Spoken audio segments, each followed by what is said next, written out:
Hello my lovely people, welcome to Saraphine SLTV. Please, if you are new to my channel, like, comment and subscribe. You guys have been asking me a lot of questions about Kuwait. Today I brought my brother along with me and he's here to share his life experience in Kuwait. Hello my brother, please can you introduce yourself? Alright, my sister, thanks so much for inviting me to your studio this day. My name is Michael and I've been in Kuwait for I think a year and a half. Basically, I'm a Ghanaian and I'm so honored to be here with you this day. I want you to tell my people, they want to know, because I have a lot of questions here they'll be asking me. I want to answer some. Okay. So I want you to tell them what are the 5 interesting facts about Kuwait. Right. Alright, thanks so much for the question. I think I pray and hope that we'll be able to answer some of the questions your viewers have been asking you as far as Kuwait is concerned. Basically, people have a lot of misconceptions about Kuwait, so there are some few facts that I would mention if I could remember. The first thing I noticed when I got here a year ago is I realized that this country is a country where guns are not accepted. That's a fact.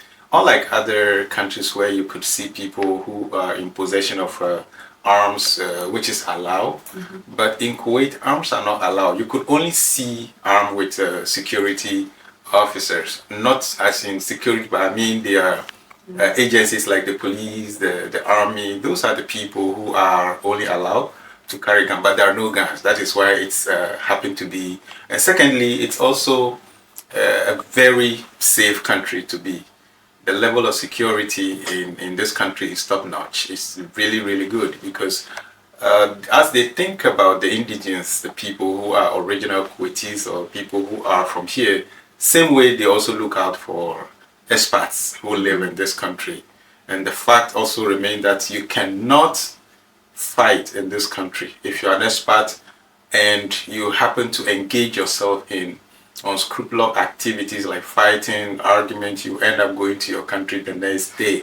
You know, that's also a fact. Unlike other countries where they can people can do street fight and stuff like that. Yeah. And then the level of noise also in this country is so minimal. Unlike when other countries, I always do the comparison so you would know. People could play loud music outside, you know, they can have party, but here it's not allowed, it's not done. You understand that? And then thirdly, I also realized that their currency, which is the fact, is the highest so far, and most countries actually doubt this fact. The Kuwait currency is the highest in the world, not even the American dollar is compared to it. And then lastly, they have the biggest oil reserve, though it's in Asia, but they have a very big oil reserve. So basically, with my a year and a half, these are some of the facts that I got to know or come across in Kuwait. My viewers want to know how safe is Kuwait, and if they want to visit, is Kuwait safe to live in? Alright, talking about safety and security in Kuwait. Well, personally, I think Kuwait is very safe. Like I mentioned earlier, that there are no guns in Kuwait like other countries where arms are permitted for individuals who can afford, you know. But here, I only see guns with the security agencies like a police officer or a soldier. And so, let's say, talking about security and safety, Kuwait is very safe. And then I also mentioned earlier that you don't see people fight or argue on the streets because it's strictly against the laws of this land. And so their security is top notch. Very, very, very interesting when I got here. Initially, I never knew that was how it was until I came here. So if you are thinking of coming to Kuwait, security is very, very good over here. They always look out for us, you know. Regardless of you being an expat or an indigene, they try hard to look out for those of us who live in this country. So Kuwait is very safe to live in. And then also it's another thing which is so interesting. You see people move around in the night, you know, so safe. You can move around dawn, night, whatsoever, and you wouldn't encounter any any harm or anything of the sort. So these are some of the dynamics in this country. Things are security is so good. Mr. Mike, please can you tell me how is life living in Kuwait? And people who are like an expert living in Kuwait, how is life like? Right. Thanks for the question. Talking about the living standard in Kuwait, I realize it's not too expensive living in Kuwait. The living standard, it's kind of like an average. Let me say an average because things are not too expensive, in Kuwait. So the living standard, definitely it cannot be compared to being home, Yeah. as an expat, no matter what. The moment you move from your comfort zone to another country, there are a lot of limitations. You can't have things like the way the indigenes have it though.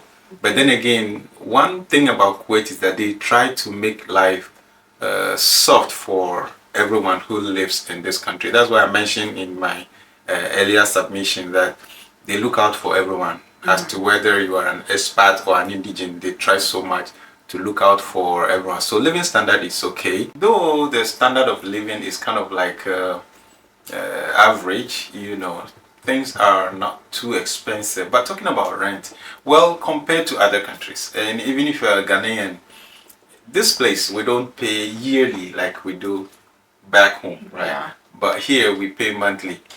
And personally, if you are paying like in a month, right? Yeah. If you're paying a dinar, like let's say 100 dinar per month, if you bring it to our currency, then that means we are talking about close to almost 5,000. Yeah. So your viewers, tell them that if you have a relative in Kuwait and he tells you he's paying a month, he's paying about 5,000 in a month, that's the truth.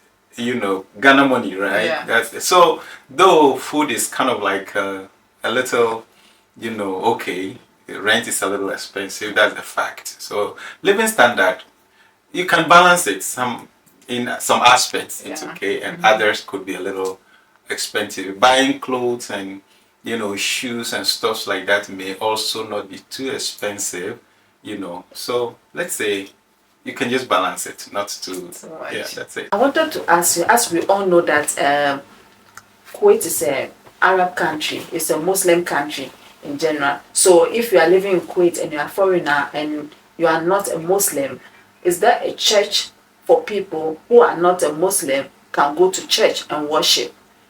Talking about churches in Kuwait, to my surprise, when I got here, I realized that a bunch of churches, a lot of churches in Kuwait.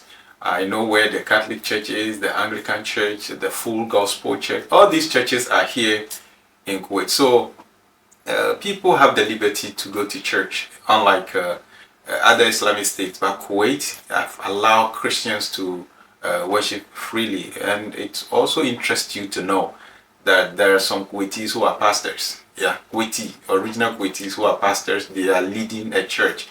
The only thing is, since it's an Islamic state, you are not allowed to do public preaching like we see, in the street of Ghana or in the US, in UK. You'll see people with megaphone, right, Yeah. preaching the gospel. But here, even though we're allowed as Christians to worship freely, but it is not also allowed to publicly, proclaim your faith. You just do it discreetly, and those who are your followers, those who are Christians, will also have the liberty to worship. So the only difference is you are not allowed to overdo it. Overdoing it. Exactly. Yeah. Even though you are allowed, you are not allowed to overdo it. Like, and also, we don't do evangelism on the street like we do in other countries. Yeah. You can't meet an Islam and say, I want to convert you to a Christian. That is definitely not allowed. So if you hold your faith, they have allowed you to worship, but make sure you are not on rampage converting their people to your religion. So there are churches, and the authorities have given us permits to worship freely as Christians, but make sure to abide by the rules and regulations of the state. Mr. Mike, what are some of the things that if you are living in Kuwait, you cannot do? I want to know. My people want to know. My lovely family want to know. They want to note some of the things that if you are living in Kuwait, you cannot do? There are things that are not allowed in this country. Number one, there's nothing like nightlife, you know. I said nightlife because in our place we do a lot of things in the night, like go out and have fun, you know, play loud music outside in the night. But here, not only in the night, even during daytime, you can play loud music outside. So there's no nightlife. Number two, alcohol is not allowed in this country, either publicly or even in your hidden place. Alcohol is not allowed into the country. And then also I can recount that when they're in their fast during the Ramadan, it's forbidden to eat or drink something outside during the time that the fast is going on until it ends at 6 o'clock where they are about to break fast. That is when you'll be able to maybe drink or eat something outside. And then what else is there that you cannot do? Yeah, you are not also allowed to talk so much with women or approach women. For example, if I am a man, right, and I need to find my way, you better look for a man and ask whatever you want to ask. You know, it's not openly allowed for men to be approaching women and talking to them like that. And also our way of dressing. For that, they are not too strict about it, but then again, our dressing, as to whether you are an indigene or an expert, you should be modest, right? You don't have to expose certain part of your bodies, you know, outside if you live in this country. So these are some of the do's and the don't. Drugs are not allowed, just like other countries. Guns are not allowed in this country. And so if you're coming here, you know, in your country, some of these things are allowed in our country, but here, and these laws are not to punish us, but I think it's for the safety of the country and also for us as indigenes. I think this for us as expats. These are some of the reasons why these laws are, you know, imposed on us, just to make sure we are all safe in this country. So these are some of the few things I can mention about the do's and the don'ts in Kuwait. Thank you so much, Mr. Mike, for coming and for sharing a beautiful message with us. And I would like to see you more to educate us more things about Kuwait. Thank you.